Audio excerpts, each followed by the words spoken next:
Hi friends, welcome to my channel.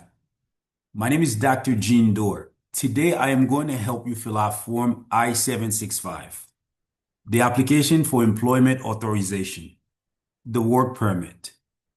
I know immigration form can be very confusing, very overwhelming, and you may not know what to do, which is why I started this channel. I am going to help you. So pay attention. All I'm asking you is to share, like, and subscribe. Let's get started. The first thing you have to do is get the form and just go to Google, type USCIS, click on it. Now you at the USCIS website. Go to the search box, type I-765. Click on it. Then click on this one and scroll down. Now, if you look here, you will see file online. So today we're not going to file online. We're going to do the paper application, okay? But filing your forms online is easier and much better because not only you have a record for it, you can pay the fee and be done with it. And if immigration needs anything, you can go online, they will post what they need and you can resolve the issue right away. But today we're going to be working on the actual form. So you go to forms, click I-765 form. Now, before we get started, several things I want to point out to you. When you click on the forms, always look at the expiration date for the forms. Here, the expiration date is 9/30/2027, meaning that this form is still valid. And also look at the edition. So the edition is 1/20/2025. So that's the latest one they have. Now, let's get started on the form. In part one, they ask you, why are you applying for this form? Select only one box. You cannot select two here, just one box. So if this is the first time you filing for this application, you click initial permission to accept employment. If you have had the card before, you either lost it, it was stolen, or there was an error on the card, you click this one. Now, if you're doing it for a renewal, you click that one. The next step is enter your information. So you put your last name first. In this case, my last name is Doe. I put Doe. My first name is John. John. It asks me for my middle name. If I have a middle name, I'll put it here. If I don't have a middle name, I just put NA or I leave it blank. Here, it's asking you for other name you used. So if you have any other name, you can list them here. If not, just put NA. Okay, we're not using this. Let's remove that name. We'll remove this. I'm not sure why this name shows up here, but we'll take it's already off. All right. So the next step is to put your address. Okay, we go ahead to put your address here. And in this case, my address is 1234 Main Streets. The city here is West Palm Beach. State is Florida. So you're going to put your state wherever you live. Make sure you put the correct address because this is where immigration is going to send the new card for you. If you put the wrong address, you may not get it. You may have to pay more money to get that card. So make sure your address is correct. If you have an apartment number, make sure you put your apartment number here. Now, in question number 6 is asking, is your current mailing address is the same as your physical address? If you only have one address, you put yes here. Now, let's say you use a different mailing address. You can put no here and then enter your physical address here. So if you have like a PO box, you can put the PO box here and then hit no and put your physical address here. The next thing is asking you for your alien number. Your alien number is the 9 number immigration assigned you with. Now you can find that alien number on the documents they give you. So you'll put the alien number here. If you don't have the alien number, you need help getting it, you can contact my office and we'll help you get that. For sex, it's asking you your sex. You'll put either male or female. In my case, I'm a man, so I put male. It's asking you, are you married or single? So if you're single, you put single. If you're married, you put married. If you're divorced, you put divorced. And if you're widowed, you put widowed. So in this case, you can put whichever one you want. It says, have you previously filed Form I-765? So if you filed this form before, you have to say yes here. But again, if this is your first time, just put no.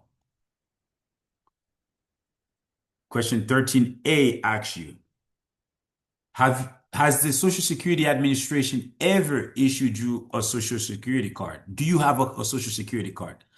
If you have one, you say yes. If you don't have one, you say no.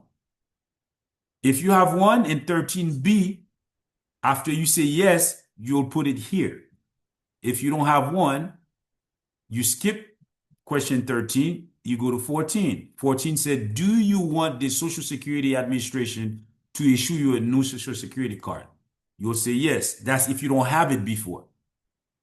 Because you click yes here, it says you must answer yes to number 15.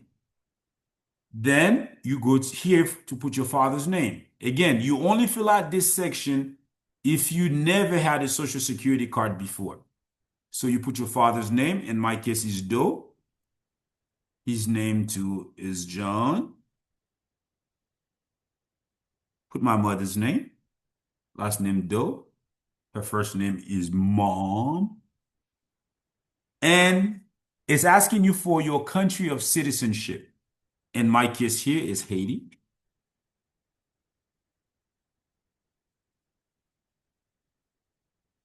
It says what city I was born. So I put Port-au-Prince. If you want to find out the city you were born, you can look at your birth certificate. You'll find it on it. The next one is country of birth. If there's no state or province of birth, you put NA, or you can leave it blank. Country of birth in my end is Haiti. And date of birth. You have to put your date of birth here.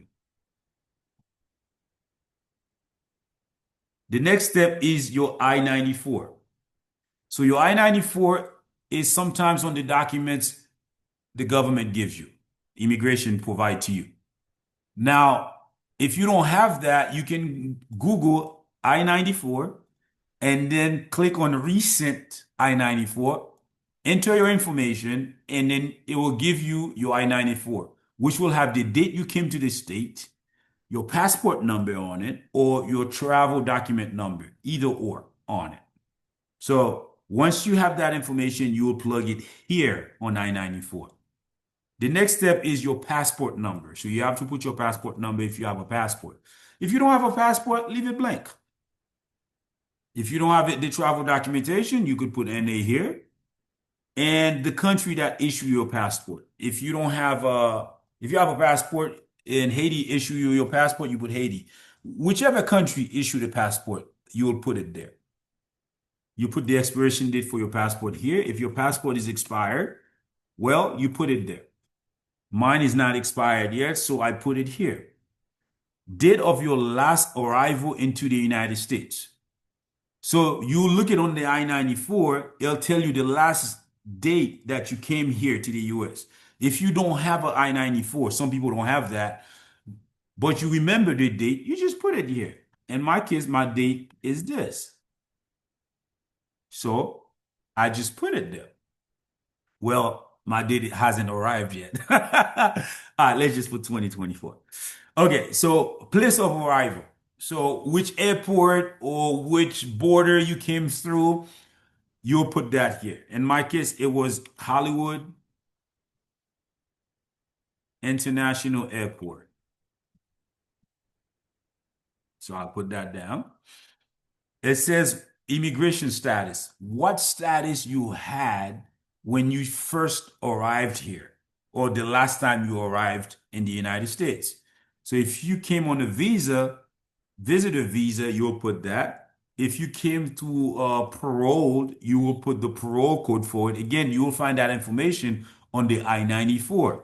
If it says HHP on the I-94, you put HHP here. Okay. If it says DT for parole, you put DT here. The next question is asking you, what is your current immigration status? What what is your status right now? If you have no status right now, you put no status. If you are on TPS, your TPS has been granted, you put TPS here. Then you move forward. Any status you have, you can put it here. Let's say you have asylum, you can put asylum here if that's what you have. And then you move on to the next step. Question number 27. Question number 27 is one of the questions that a lot of people struggle with. They don't know what category to put here. So, as you can see, if you come here and then your current status is asylum and you're applying for your card under asylum, there's a code you have to put here. An asylum code, and it's here. It's showing it here in question number, let me show you, number 30, show you the asylum code. It's C08. So we'll put C08 here for asylum. If you need to find the code, you can always call our office. We'll help you out. Or you can Google it and you will be able to find that as well. So in this case, we put C08 for the asylum code here. So, and then you move forward. You go to question 30. Now, question 30 only apply if you are filing for your asylum employment card. It says if you are doing that, it actually this simple question, have you ever been arrested? If you have been arrested, you put yes. If you have not, you put no, and then you move forward. You don't have to answer anything else and here. So the next step, it asks you, do you speak English? If you speak English, you say yes. If not, you have an interpreter. You click here and you fill out the information for the interpreter. Most likely you speak English. And it asks you for your phone number. You put your phone number. That's my office number. It asks you for your email. You put your email. That's my actual email address. And then it asks you to sign your application and date it. Now, do not electronically sign this application. If you look in the front page of the application, the first page, it says you either type this application and or you print it in black ink. So you have to use a black pen to sign your application here. You sign the application and you date it. Once you finish it, you make sure you review your application so all the information you put here is correct. Because if you put the wrong information, this may cause delay with your application. If you put the wrong address, you may never get the card and you have to pay a new fee. So it's important to review your application. Okay, like right here. So we're reviewing it here. I put the initial. Okay, review your application. Always review your application. Once you're done, you have to print it out. If you don't have a printer, the next best thing to do is click print and you save it as a PDF. Okay, you hit save here. Look, you go here, save to PDF, and click save here. Then you can email it to a friend or go to UPS or Office Depot and get that application print out so you can mail it out to immigration. So once you've done that, you print out the application, you need to know where to send it. So I'm going to show you where to get the address. So I'll back out from this. So we're on the front page again. And then here you will go to where to file your application. So you'll click on it. And then let's say you're filing the application because there was an error. You click here to find the information. Let's say you're doing it because you're doing pending adjustment of application. You're adjusting your status. You click here to find it. And any other categories, you'll click here to find your category that you're looking for. Okay. Now, don't forget the fee. When you file your application, USCIS, there's a fee to pay, right? So if you want to know the fee, you'll do the same thing again. Let me back out here and you go here, filing fee. So you look for the fee. You click on schedule fee and then the fees here. So if you're filing on paper, it costs you $520 to file your form I-765. But if you're doing it online, it's $470. Okay?